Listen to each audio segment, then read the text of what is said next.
project, we received funding from Comic Relief, which was brilliant, and it's a 3-year project.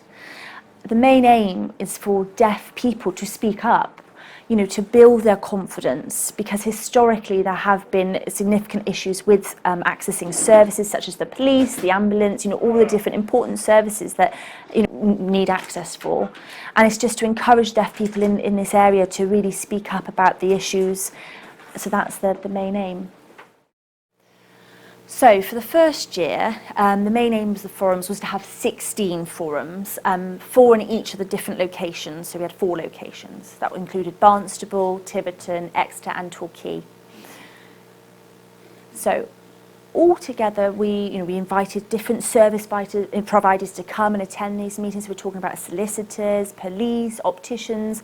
Really, the aim was for the deaf community to be able to ask questions to them, and also for them to choose who they wanted to invite, so these problems or these barriers can be solved and can be removed. For you guys, we need to make sure that our housing services work for people. We try to be as diverse as possible with our services to make sure that everybody is accessing them and that everybody's got their say on how to make the housing services what they want it to be. So if we find out what makes it easier for people to access our services from a wide range across the district, then it makes sure that we're giving the services that people want.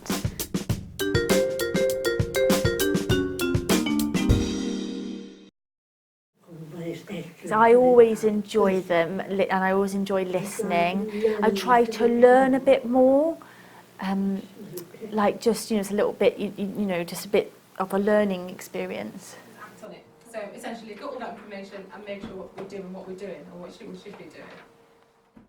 So today's the first time I've been able to make one of these presentations. If I was telling other deaf people why I think it's worth them coming, I think it's for education purposes. They would learn a lot. I think they could get some tips and strategies about how to use these services, but also they could share their experiences. Like today we've been working with the ambulance service, and I've been able to talk to them a little bit about deaf people with mental health needs and how you need high quality interpreters.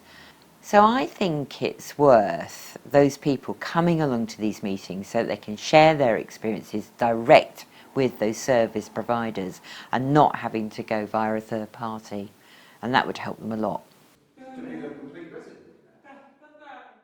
If Living Options had never come into existence, deaf people would be carrying on the same way without the knowledge, without the awareness about how these services can be made accessible to us. So I think this is why it's been so useful.